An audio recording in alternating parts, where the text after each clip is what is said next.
cuestión de competir. Aquí está. Entonces aquí tenemos esto. Vamos a compartir y venir acá. Ok. Este es el capítulo 6 de etapas axiales.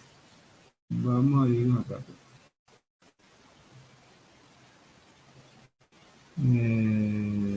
Bien.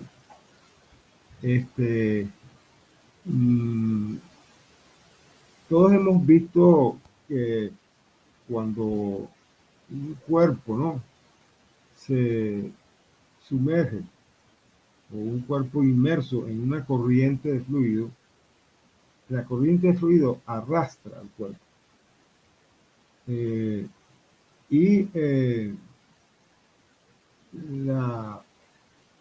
Esto implica pues que ese arrastre está asociado a una fuerza, pues, ¿no?, que se debe a la viscosidad del fluido. El fluido, cuando está en movimiento y encuentra un cuerpo o pasa por encima de una superficie, en la superficie del cuerpo o del canal, lo que sea, adopta la velocidad del canal o del cuerpo y viceversa. Entonces, eso implica que si el cuerpo se está moviendo, entonces ese cuerpo se está moviendo con la velocidad del fluido. Y eso ocurre por efectos de viscosidad, la viscosidad del fluido, que justamente en las capas del fluido que están cercanas al cuerpo, la velocidad del fluido y la del cuerpo son las mismas. Bueno, esto implica que hay que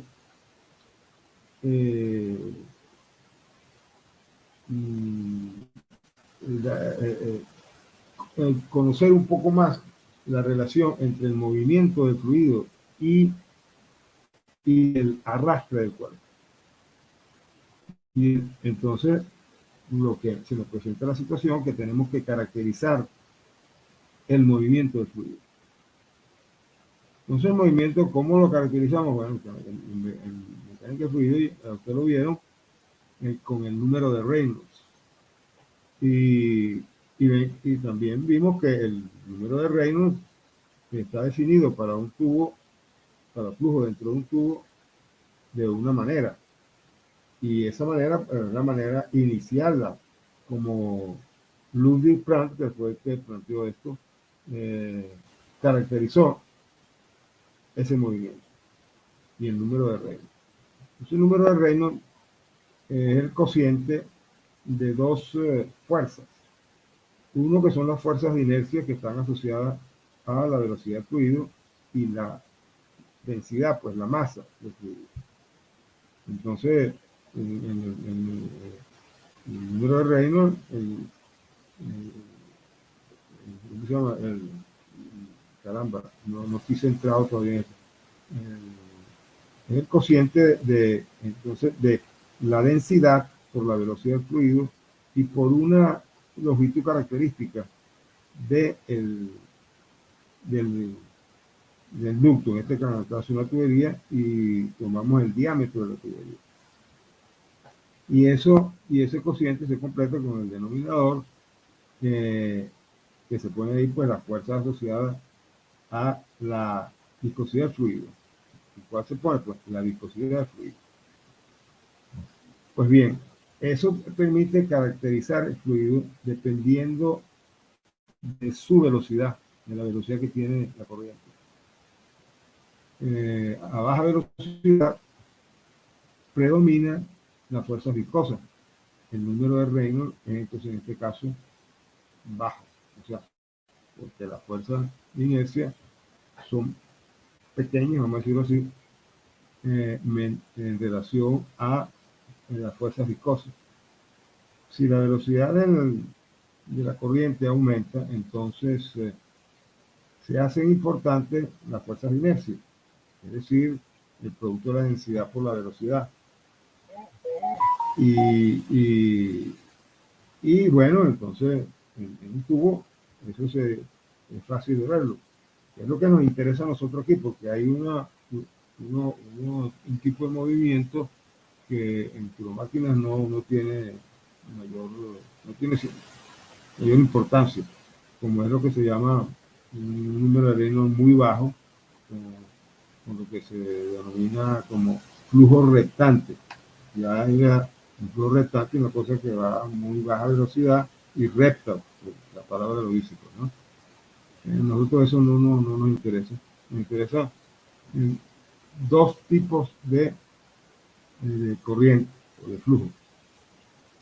Uno, aquel en el que el movimiento del fluido es como que si tuviesen unas capas de fluido que se mueven sobre otras o que se desplazan capas simultáneamente.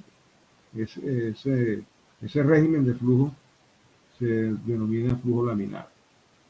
Y si se hacen preponderantes con el aumento de la velocidad, la fuerza de inercia, entonces el flujo va a perder, va a romperse esa laminaridad, pues, ¿no? Con que se caracteriza el régimen laminar, se rompe y se comienzan a presentar, mm, vamos a decir, torbellinos y ráfagas de fluido que muestran cierto desorden, que un desorden que va a hacerse más pronunciado con el aumento de la velocidad y donde se definen realmente unos vórtices, pues, ¿no? Y paralelo a esto, entonces el efecto de la viscosidad se manifiesta en el flujo turbulento en una capa pequeña que se llama subcapa laminar. En el flujo laminar se tiene una capa laminar que es la que en la cual tiene lugar los efectos de viscosidad. Vamos, yo he dicho de manera muy compacta el asunto, y bien, bueno, vamos a entrar en materia ahí, pues, ¿no? Yo modifiqué esto, lo puse más compacto, más sencillo, y tiene que ver con lo que yo estoy diciendo ahorita, pues, ¿no? Quité esto de aquí, bueno, el coeficiente característico es el número de Reynolds. Esto lo puse aquí como muy complicado, ¿no? Yo quité todo esto y vamos al número de Reynolds y a este coeficiente que está aquí. Aplicando el análisis dimensional, podemos relacionar esa fuerza de arrastre que es el fluido en movimiento sobre el cuerpo. Y aquí el cociente de la densidad por la velocidad W sub infinito. Esto puede ser, si el que está fijo es el cuerpo, considerando de manera relativa, pues, y se mueve el fluido, entonces aquí pudiéramos poner la velocidad absoluta.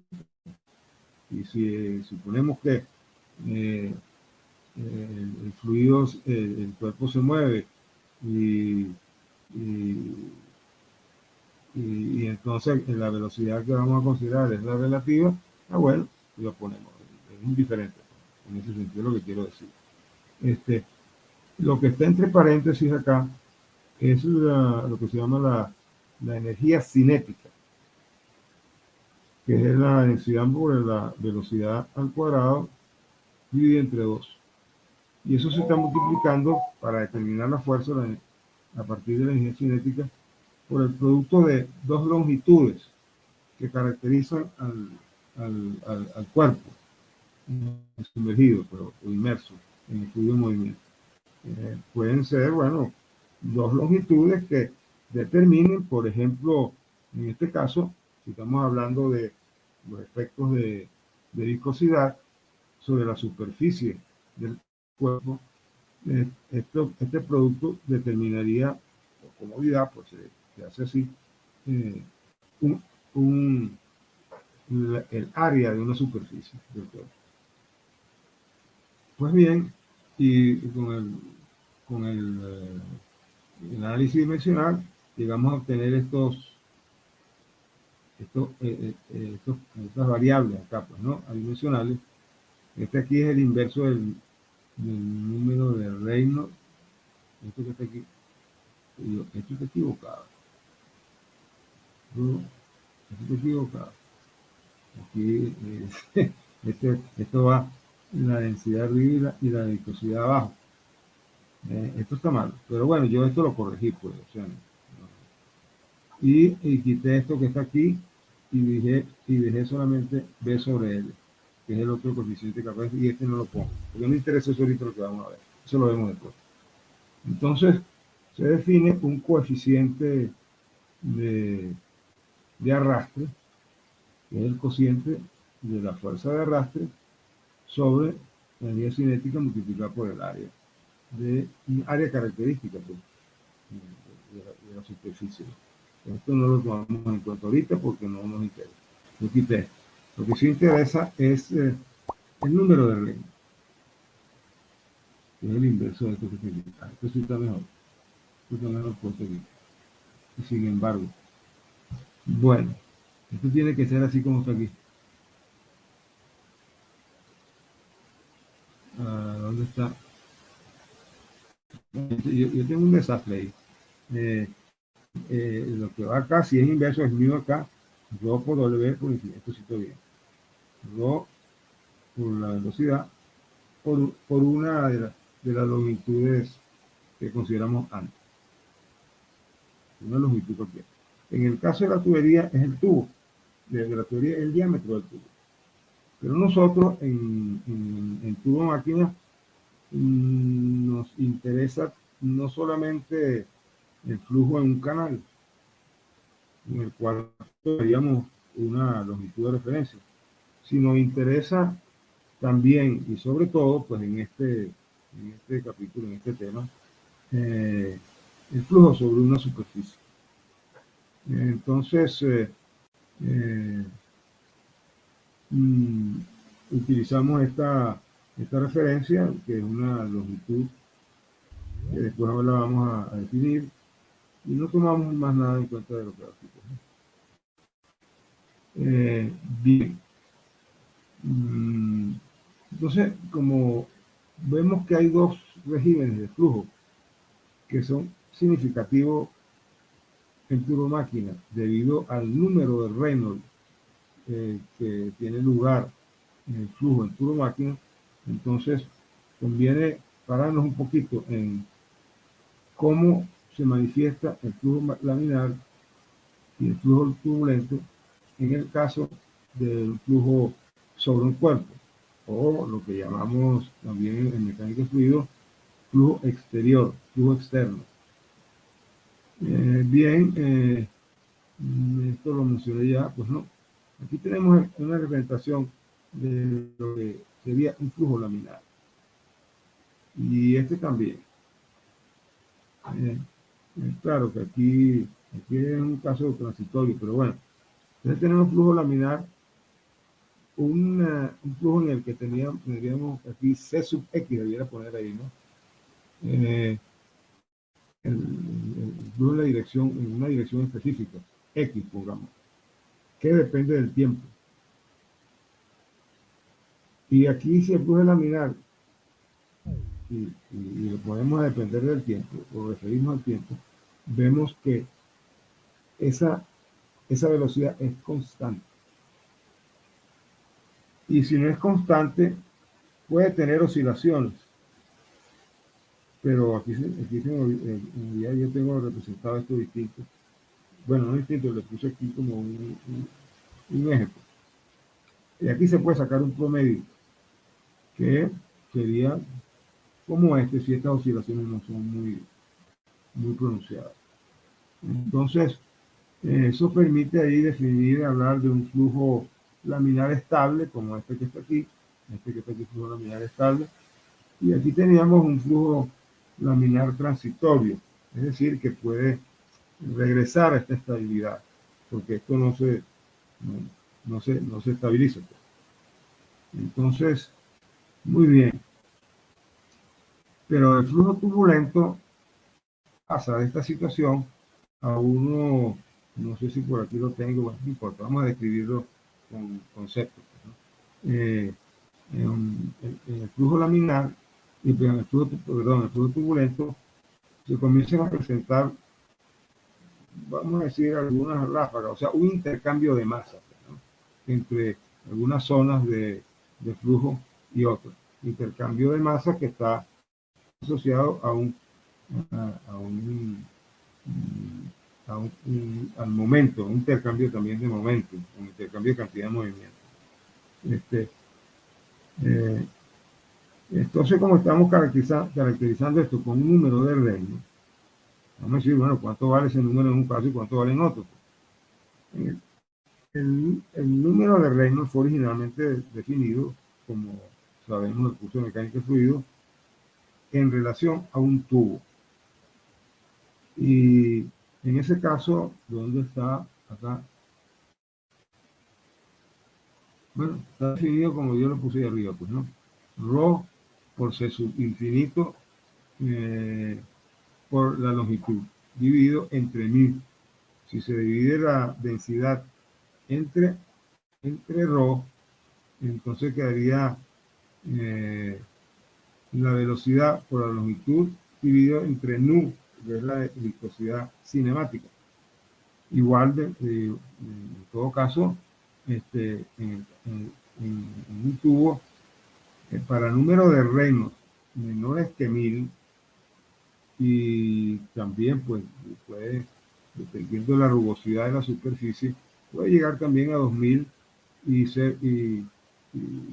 todavía estar definido como perdón, como un flujo laminar entre 1000 y 2000. Eso tiene que ver con la rugosidad del fluido, ¿no? Perdón, la rugosidad de la superficie sobre la cual fluye. Este, eh, Bien, de ahí en adelante se tiene una situación de transición y posteriormente el flujo ya se hace turbulento. Pero a nosotros nos interesa, lo que digo acá, flujo sobre una placa, para empezar. Entonces vamos a aplicar estos conceptos que se establecieron para un tubo y, para definir pues, el tipo de flujo en el tubo, y vamos a hacer eso para una placa. Entonces, en el caso de la placa, el flujo crítico, vamos a decir, este que está aquí, 2000, ya no va a ser ese, porque en la placa las condiciones son distintas. Pero se aplica el número de Reynolds igual, con la misma definición. Así como está aquí, C por L sobre nu, o Rho por C por L sobre 1000. En el caso de la placa, el flujo, el Reynolds crítico es del orden de 10 a la 6. Y también, así como lo tenemos allá, puede cambiar una zona ahí, pues, ¿no? Dependiendo de la rugosidad de la superficie. Inicialmente, pues se puede establecer que el Reynolds crítico es de 3 por 10 a la 5. Y está en ese orden, dependiendo de 3 por 10 a la 5 por 10 a la 6, dependiendo de la rugosidad de la superficie. Entonces, bueno, hay una discrepancia grande, pues, ¿no? Este número de no crítico para el caso de la tubería, pero para la placa es 3 por 10 a la 5. O sea que se puede tener un régimen laminar para una velocidad alta relativa en términos relativos. Bien, yo creo que tengo que hacer una ampliación. Ahí está, ahí se ve mejor. Entonces, bien, vamos a ver cómo se comporta entonces el flujo. Si consideramos una placa, la mitad de la placa. ¿Y cómo se hace eso en la práctica? Bueno, un túnel de viento, por ejemplo, ¿no? O un canal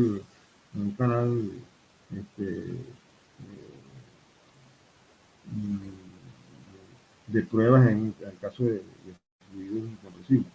Vamos a suponer el túnel de viento, que es más fácil ver todo esto. Se pone una placa y aquí se pone un filo con un cuchillo, ¿no? Y eso se va a desviar y la parte de abajo no la vamos a considerar, sino se va a tratar de visualizar en la superficie superior. Y entonces aquí vemos, ¿no? Si nosotros suponemos que aquí esta es la dirección X y que aquí tenemos una velocidad uniformemente distribuida, que no está influenciada por la presencia de la placa, y por eso le ponemos aquí C sub infinito. Y dando a entender con eso, vamos a aumentar otra vez por un ratito, aumentarle a ver si se ve aquí, C sub infinito. Se le pone C sub infinito para denotar que esta distribución de velocidad, bueno, tiene que estar un poco más alejada, pero digamos, para describir esto en una página, pues entonces tenemos que acercarlo más. Y entonces decir acá, pues, que ese C sub infinito significa que esta distribución de velocidad uniforme no está afectada por la presencia de la placa. Y se denota así, pues, C sub infinito. Se llama eso la velocidad eh, eh, libre, el flujo libre, velocidad flujo libre. Entonces, bueno, si tomamos aquí el inicio de la placa como cero y a partir de ahí medimos eh, la influencia de la viscosidad, vamos a notar lo siguiente, que bueno, tenemos que establecer algo, vamos a ponerlo por aquí. Aquí está. Tenemos que establecer, caramba, y esto se me puso como muy arriba, después lo corrijo. Este puntico aquí tiene que estar aquí primero. Los efectos de viscosidad podemos estimarlos diciendo que el espesor de la placa lo vamos a considerar como igual a aquel en el cual la velocidad es 99% de la velocidad de la corriente libre. Es decir, que aquí estaríamos acá, ya la velocidad aquí es casi la misma en la de arriba, 99%, 0,99. Entonces, el espesor de la capa límite lo vamos a tomar como 0,99%. Esa es una manera de hacerlo, ¿no? De establecer el espesor de la capa límite. Y entonces, bueno, de aquí hacia abajo, la velocidad entonces tiene una cierta distribución. En el caso del flujo laminar, esto tiende a ser una distribución parabólica. Y es parabólica en buena parte de la mayoría de los casos. Entonces, bien, eso es lo que define la capa límite. Como aquella espesor de acá, en el cual esta velocidad que está aquí es el 99% de esta que está aquí. Bueno, entonces eso es lo que tenemos acá. Aquí está el comienzo. Este indica acá que la capa límite es 0,99% de esto. Sin embargo, aquí, yo tengo que hacerle un cambio aquí. Aquí lo que es capa límite en realidad es esta parte de abajo. Esto no es la capa límite. Es la subcapa laminar. Bueno, esta es la capa límite, pero la subcapa laminar es esta que está aquí, donde se comporta como va aquí. ¿Qué es lo que quiero decir? Que esta línea segmentada, es decir, a trazos, todo esto va a ser capa límite. Pero no confundamos. De aquí a aquí es capa límite laminar. Esta es una zona de transición donde ese espesor de la capa límite no está bien definido. Donde sí está bien definido es aquí abajo, como capa laminar, y aquí arriba como zona turbulenta. Ajá. Entonces, por eso aquí está. Aquí las perturbaciones de fluido son pequeñas y el flujo es laminar. Perturbaciones pequeñas queremos decir, como esto que está aquí, pues, una perturbación pequeña y que pueden regresar a ser laminares. Ajá. Y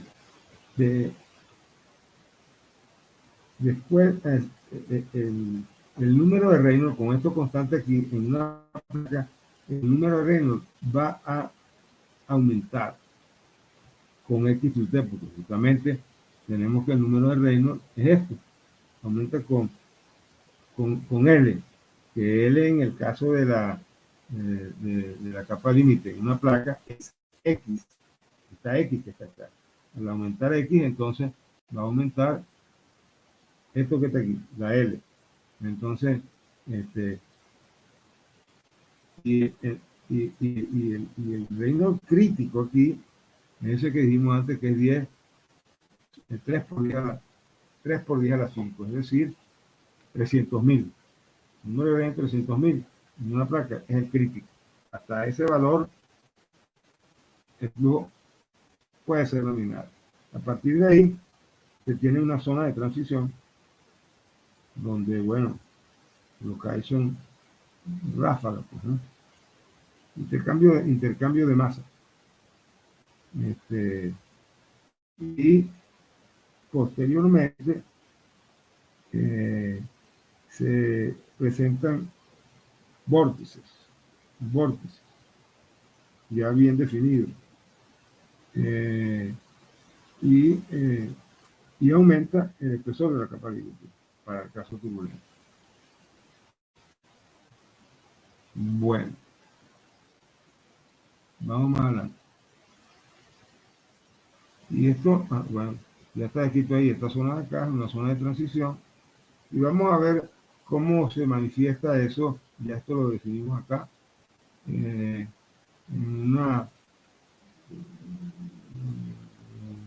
un experimento, pero antes de ahí vamos a hacer una cosa. La capa límite la definimos como 99% de la velocidad de la corriente libre. Ajá. Pero para evaluar, pero ahora se nos presenta el problema, ¿vale? ¿Cómo vamos a evaluar eso? Se lo vamos a evaluar de dos maneras, para empezar. Con un balance de masa, es decir, vamos a determinar ese espesor mediante la ecuación de continuidad. Y aquí, caramba, no tengo yo, a mí me falta aquí, me acabo de dar cuenta, me falta hacer un dibujo acá de cómo hago ese balance de masa. No lo tengo. Pero si hago el balance de masa de la ecuación de continuidad, entonces voy a tener lo que se llama el espesor de desplazamiento, porque ese se va desplazando, pues, ¿no?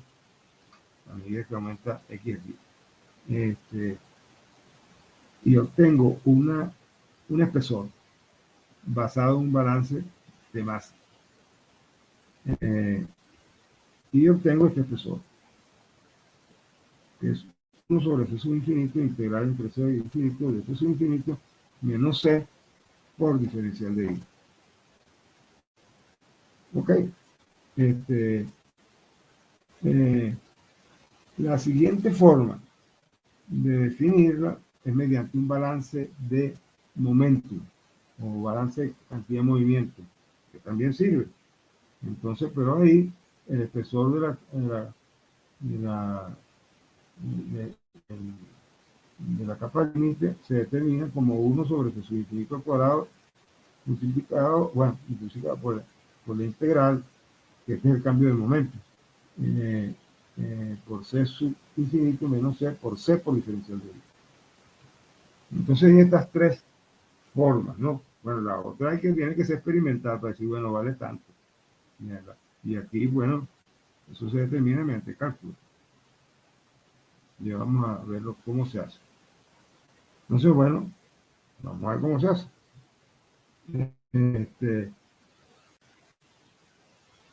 Partimos de coeficiente de arrastre. El coeficiente de arrastre se define entonces el que establecimos ya como este cociente. Y aquí en el numerador, esto da para un valor de 0,646, el valor crítico, el rango de valor crítico. Arranca de aquí. Y entonces el espesor se va a determinar con esta, con esta variable x, rho por w infinito por x, que va a ir aumentando. Y en este rango vamos a tener un flujo laminar. Aquí está. Aquí está en el 0,65, pues, ¿no? Dividido entre el número de Reynolds elevado a un medio. Y eso lo podemos llevar a un gráfico, donde vemos que va aumentando con x el número de Reynolds. Y entonces, al principio tenemos una capa laminar que arranca aquí con un coeficiente de arrastre de 4 por 10 a la menos 2. Y a medida que aumenta la distancia desde el borde de inicio de la placa orificio, el coeficiente de arrastre va a comenzar a disminuir. ¿Por qué? Porque entonces se hace importante esta parte que está aquí arriba. Aquí en vez de poner infinito, aquí, yo tengo esto corregido, pero aquí puse entre, como digo, un, ¿cómo se llama esto? El capítulo, pues, en PDF, lo puse, caramba, uno que es anterior al que ya tengo, pues, cómo se hace. Muchas cosas encima tengo que. Entonces, eso está corregido. Este es C sub infinito. Entonces, esto rho por C sub infinito por aquí. Aquí está la fuerza de la inercia representada, ¿no? Y mío aquí abajo la fuerza debido a la viscosidad. Entonces, ¿qué ocurre? Que a medida que avanza no, que aumenta X, y luego que avanza el fluido sobre la placa plana, esto va disminuyendo. Pero antes de llegar a esto, es bueno tener en cuenta que dijimos que el valor crítico es 3. 3 y algo, está por ahí, ¿no? 3 por 10 a la 5, 300.000, 350.000, por ahí. Depende de la rugosidad. Entonces, y ahí comienza una transición. El flujo, vamos a ver si lo tengo por aquí. No, eso no lo tengo acá. Está allá arriba. Entonces, disminuye el coeficiente de arrastre.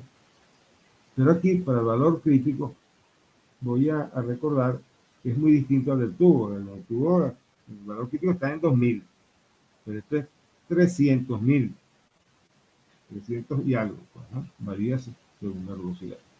Entonces, pero poco, no es que varía mucho con la reducción del caso turbulento.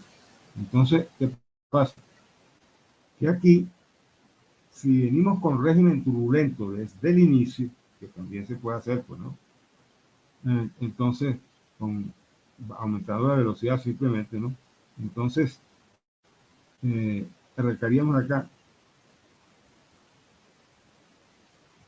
y y esto lo hacemos como comparación, porque en realidad si arrancamos de acá, de aquí abajo como venimos, aquí va a haber una transición que alcanza aquí el valor 4 aproximadamente, y aquí está definido ya un flujo turbulento, de aquí en adelante.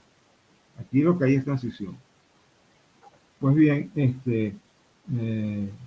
y de ahí en adelante, pues, en el caso de las turbomáquinas, todos estamos en esta zona, ¿sí? Por eso se llaman turbomáquinas, por turbulencia. Bueno, voy a arrancar esto con valor de 2, sí, como no. 2, 10 a la 5, por ahí está. Pero se toma como referencia 3 en general. El rango de transición, sí, pues eso es lo que es un rango de transición, entre 2 y 3. Algunos. Presenta un flujo fluctuante con oscilaciones cercanas en la frontera del flujo laminar y tal. Entonces, para este caso, de aquí en adelante, el espesor de la capa límite ya es distinto, es 0,073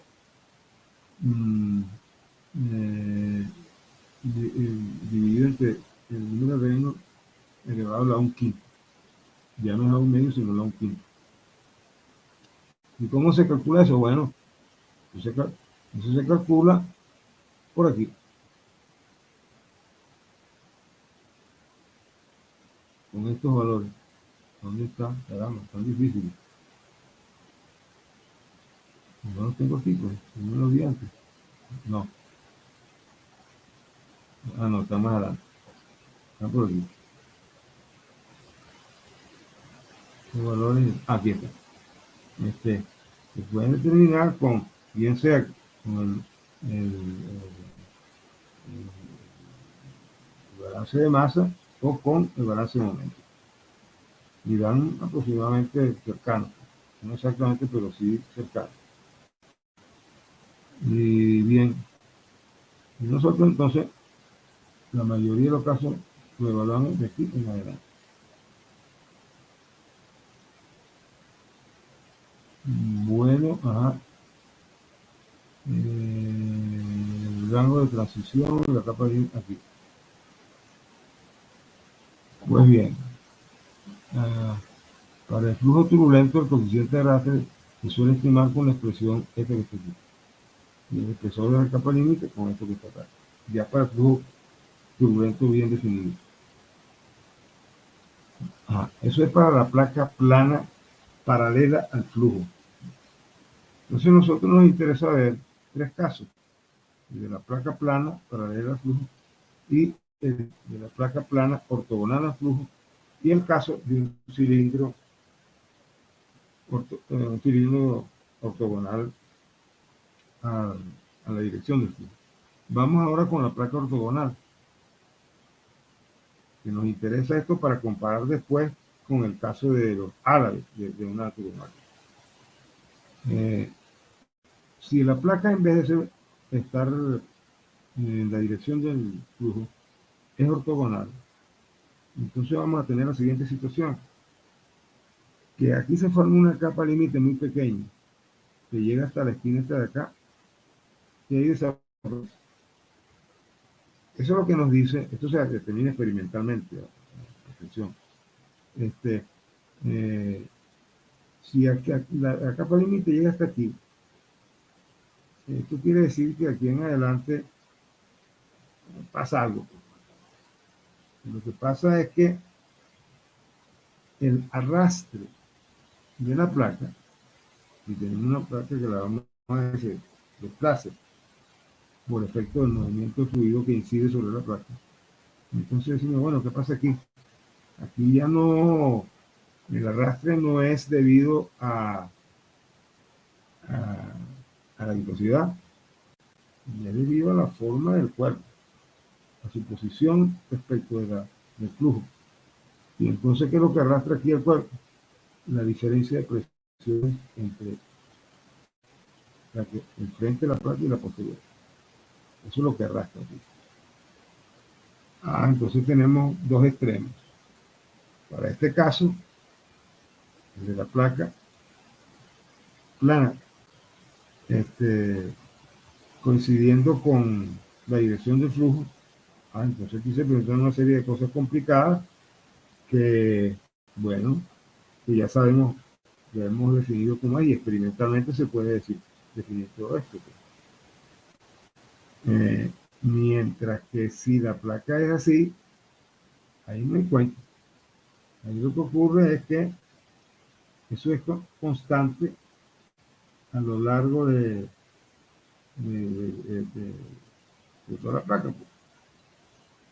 Y con el número de Reynolds se va aumentando, porque aumenta la velocidad, sería que se va a mantener constante aquí.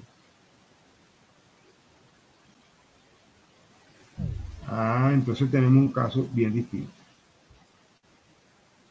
Tengámoslo ahí, ya sabemos que la placa plana que coincide con la dirección del flujo se comporta de una manera y esta de otra.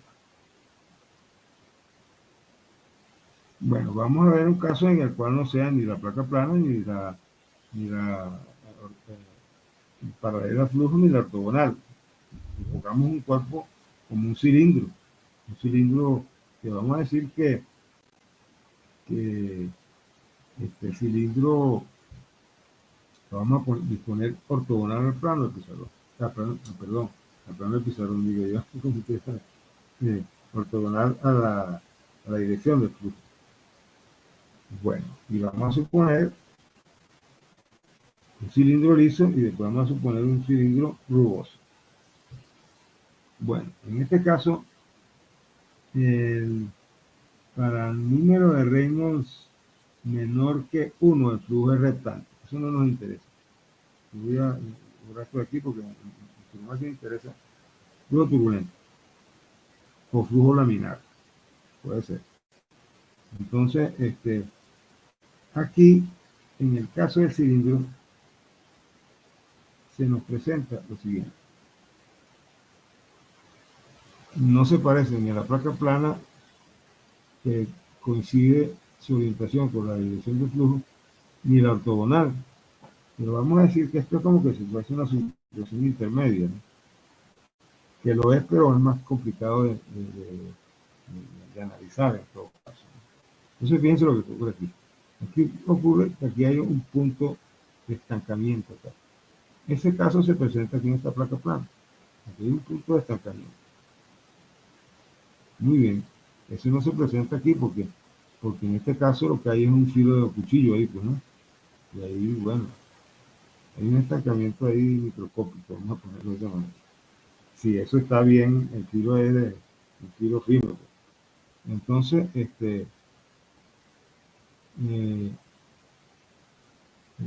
bien. Ok. Entonces, en este caso, tenemos aquí el punto de estancamiento y aquí una capa límite. Y aquí. Pero ¿qué pasa? Que aquí, dependiendo del número de Reynolds, aquí se presenta un desprendimiento de la corriente. O sea, el fluido se desprende. ¿Y cómo se sabe que se desprende? Bueno, porque se forma un vórtice. O sea, ¿qué pasa? Aquí lo que está ocurriendo es que este cuerpo, así como está acá,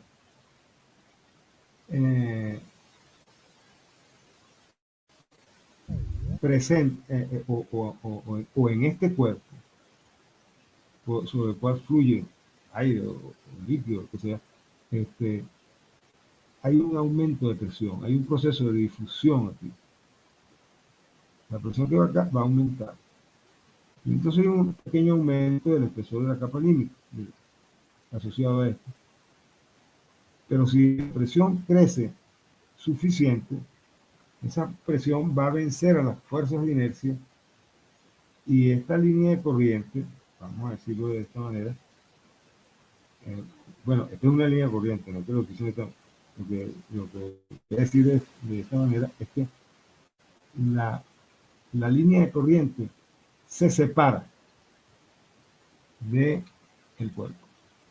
Y aquí tenemos una circulación, aquí se desprende flujo que, que, que tiende en un principio a devolverse, porque aquí aumenta la presión. Entonces, pero como aquí hay una fuerzas de inercia por una velocidad, una energía cinética, pues no permite que pase o traspase esta línea de corriente y se vuelven acá como vórtices. La cosa se complica un poco, ¿no? No es exactamente a la placa, ni paralela al flujo, ni tampoco a la que está ortogonal. Se parece aquí en esta parte. Bueno, pero hay algo más. Y es que si empezamos a aumentar el número de arreglos, por ejemplo, aumentando la energía cinética, la velocidad, o con, pues yo, sí, con eso. Entonces, ¿qué va a ocurrir?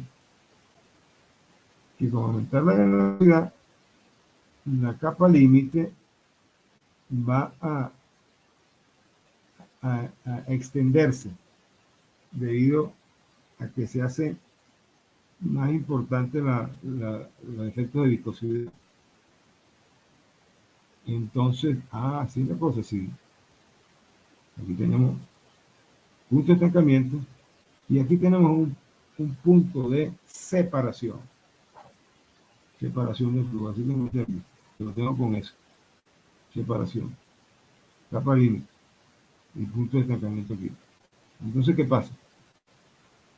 Que si aumenta la velocidad, entonces la capa límite se extiende corriente abajo. Y aquí con un ángulo que creo que yo lo tengo por aquí. Este es un ángulo que es como de 70 grados. Acá. Bueno, sería 120 por ahí. Aquí lo tengo, ¿no? Yo lo tengo aquí está. Esto es 110, más o menos. A 110. Y después pasa a otro valor. Bueno, este no es un valor solo porque depende del número de reinos. No se puede decir que, porque puede estar aquí, puede estar aquí, puede estar más adelante. Pero este es más fijo. Este está en los 110 grados. Bueno, contamos a partir de aquí. Pues, ¿no? Entonces, fíjate lo que pasa. Si comparamos esto con lo que hemos hecho antes acá, con la placa plana, bueno, aquí tenemos esto. Pero veamos lo que pasa con el cilindro. Con el cilindro tenemos aquí, nuevamente, aumento del número de Reynolds y comenzamos a ver esto acá. El coeficiente de arrastre es de cercano a 1. Vamos a ver cómo era aquí. El coeficiente de arrastre es más bajo. Y hay un coeficiente de arrastre alto comparado con este. Vale 1. Este vale aquí. ¿Cuánto que vale aquí? Bueno, lo ponemos como referencia. Vale 4 por 10 a la menos 2. 0,04. Ok. Entonces, aquí no. Aquí este vale 1. Caramba, aquí se cambió la película. Pero hay un comportamiento, digamos, que está intermedio entre los otros. No. Y aquí esto baja un poco con el número de Reynolds, sube para el liso, si se considera un cilindro liso. Y aquí, por esta zona, alcanza un valor crítico, pasado el cual el coeficiente de arrastre baja para el cilindro. Muy bien.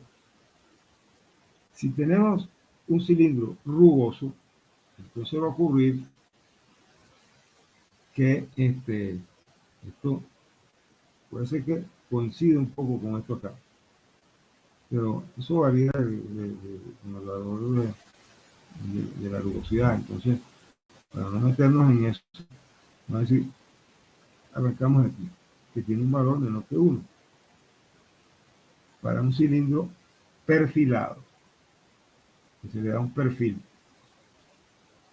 O sea, aquí está, aquí lo puse, aquí tiene un lado agudo. Y entonces la, el coeficiente de arrastre es menor que en este caso. ¿Debido a qué? Debido a que le dimos un cambio de forma. Aquí estamos suavizando esto. ¿Y qué es lo que estamos haciendo aquí? Ah, bueno, estamos como ayudando a que ocurra esto que está aquí. Que los vórtices se vayan más atrás.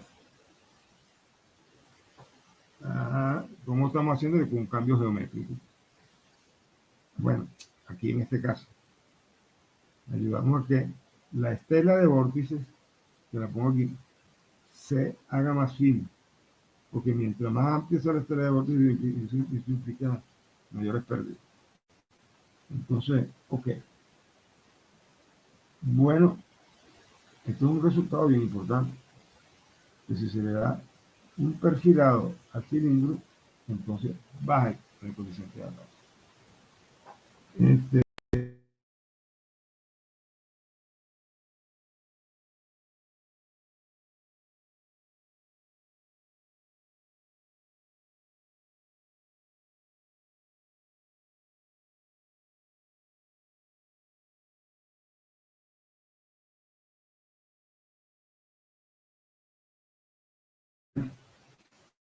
que si perfilamos el cilindro, los vórtices vamos a observarlo en una estela más restringida, de menor altura.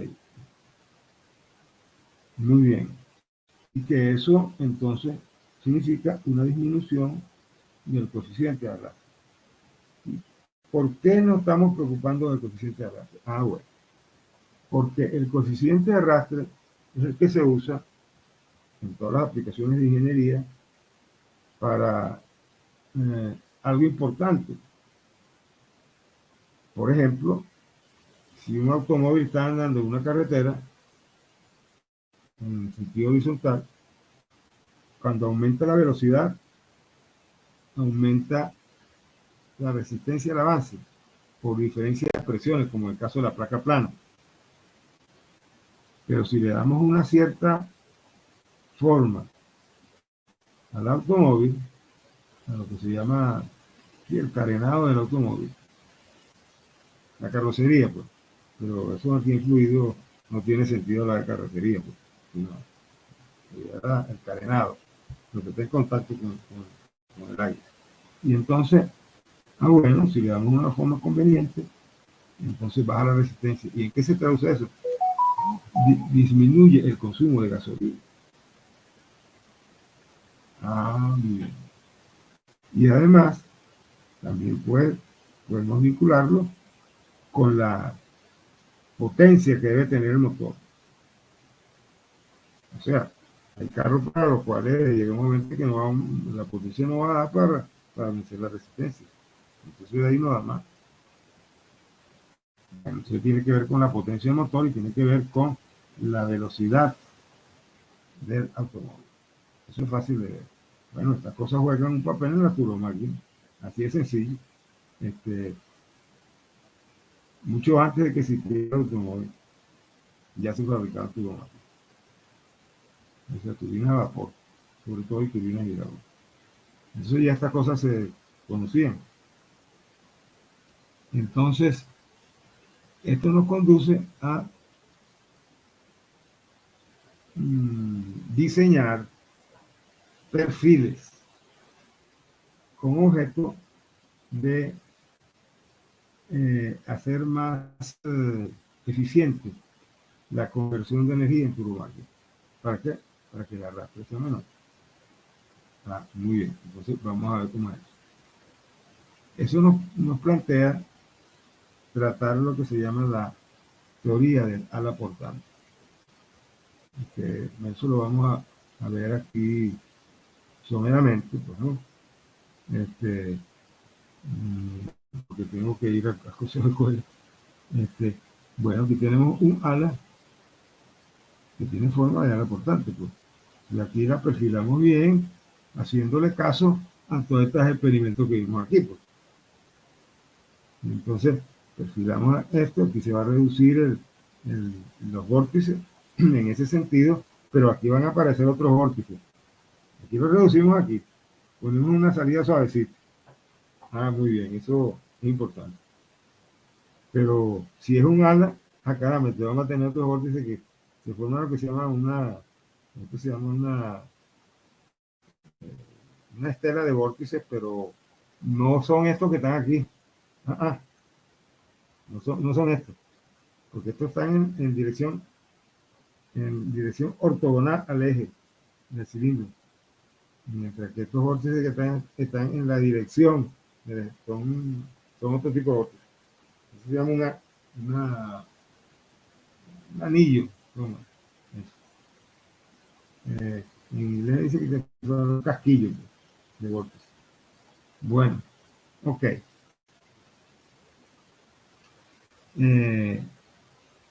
Y bueno, aquí está, aquí sí podemos W infinito la velocidad de la superficie, perdón, la velocidad del flujo libre. Y entonces tenemos que definir cosas, porque se puede demostrar experimentalmente, pues no, que la fuerza de arrastre en un túnel de viento, la fuerza de arrastre tiene la dirección de la corriente libre.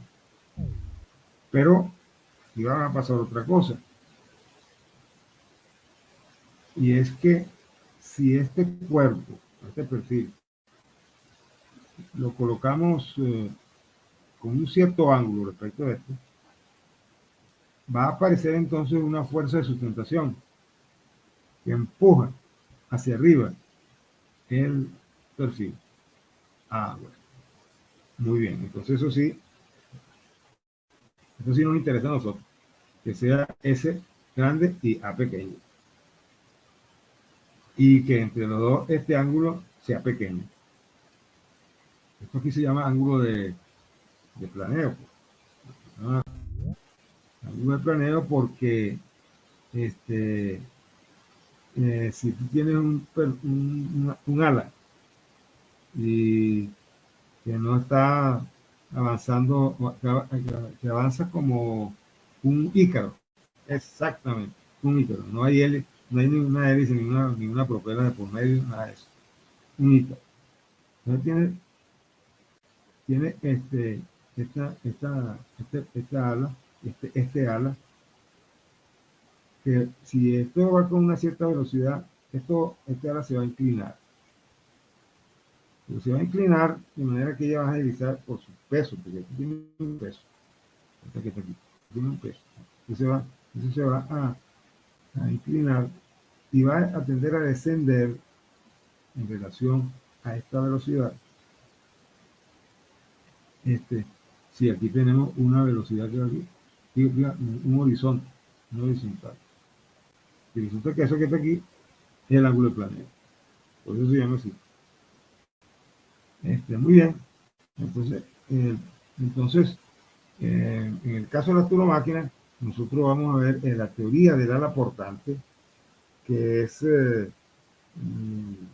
una de las dos maneras de obtener, de aprovechar, pues, ¿no? El empuje que se obtiene cuando se somete un cuerpo perfilado a una corriente. Y el otro método para probar este ala portante es un ala aislada, como vimos aquí. Una ala aislada. Se considera el ala solito. Mientras que hay otro enfoque que es basado en experimentación, pues, en someter a pruebas en un túnel de viento, ya no un ala que tenga una ala solitaria, perdón, sino que sería un haz de alas. Eso vamos a ver si lo podemos ver, no sé si tendré tiempo de escribir todo ahí. Yo no quiero estar pegando carreras, porque cuando me pongo a escribir carreras, lo que cometo mucho, ¿cómo se llama? Errores, ¿no? Yo no me gusta. Entonces hacer la cosa con calmita. No sé si llegue en este curso a terminarlo. No creo. Pero en todo caso, este es un método que fue el primero que se utilizó para aplicarlo en aerodinámica. Eh, este método y ese método sirve. Sí, no sirve, no, funciona muy bien, pero hay que explicar cómo es que funciona. Entonces, eso lo vamos a ver en las próximas clases y ahorita tengo que irme al consejo de escuela. Vámonos acá. Bien, yo creo que con esta introducción tienen una idea de cómo es la cuestión de los perfiles, el coeficiente de arrastre. Bien.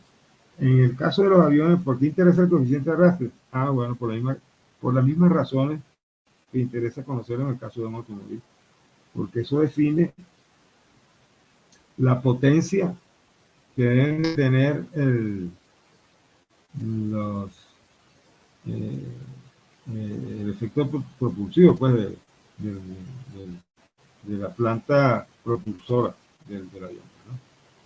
Si bien sea la planta propulsora un turbohélice, o bien sea un turboreactor, o bien sea un motor como que interno, lo que sea.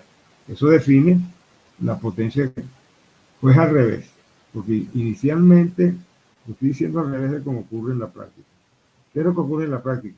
En la práctica lo que ocurre es que se desarrollan motores,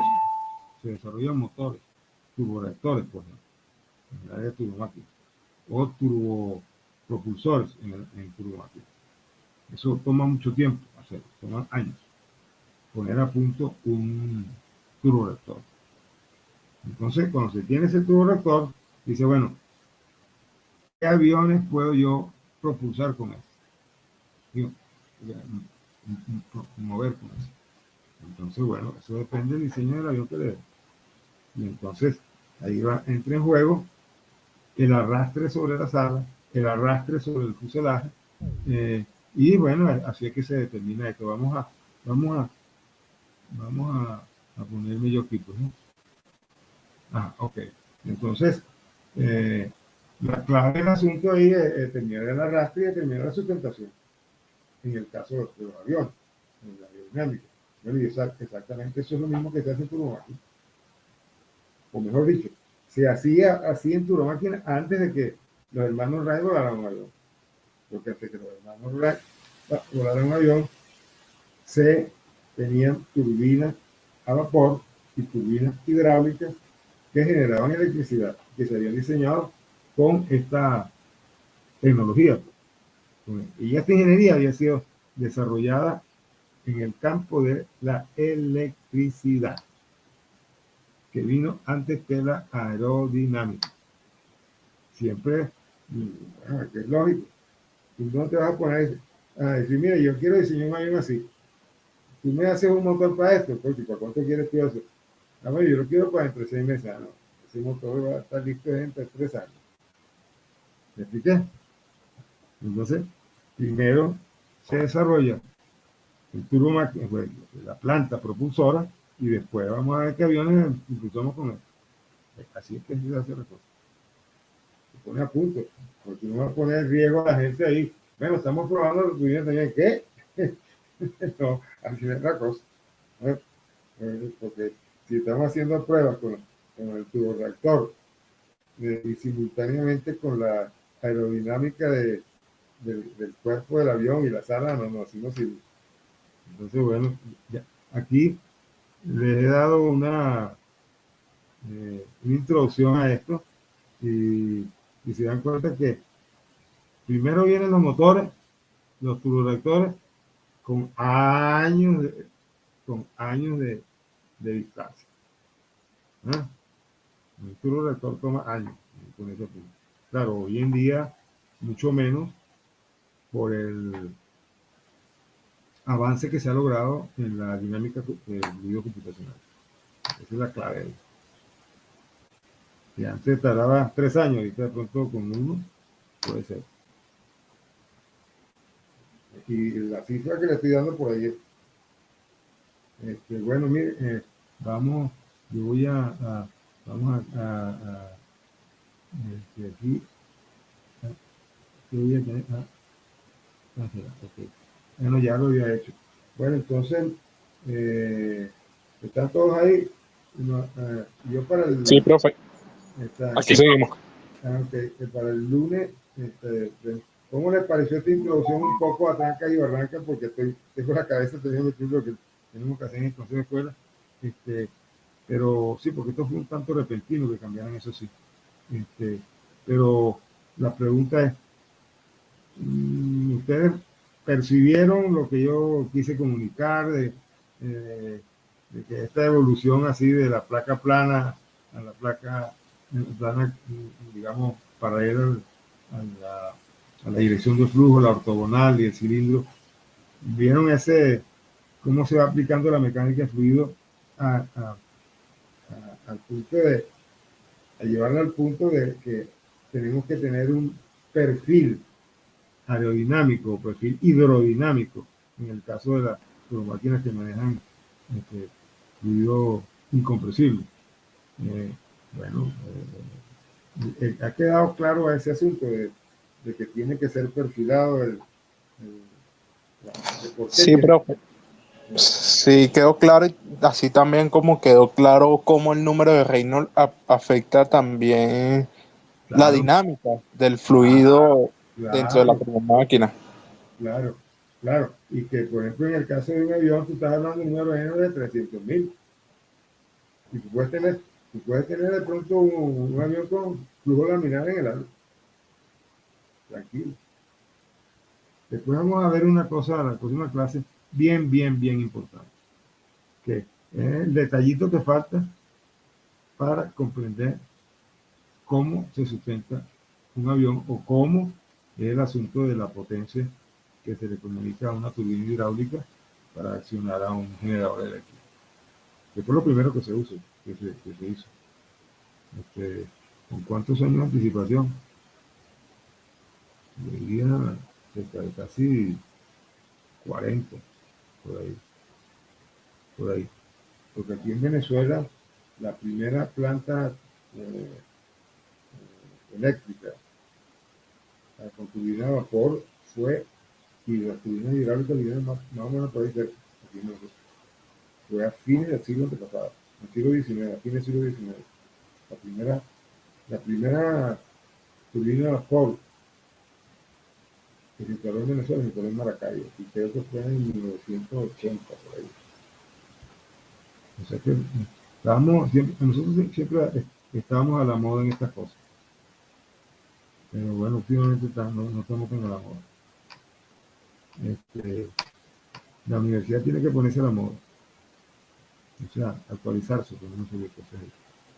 Bueno, esto es parte de esto. Yo ahorita ya terminar el libro, pero estoy desesperado por terminar.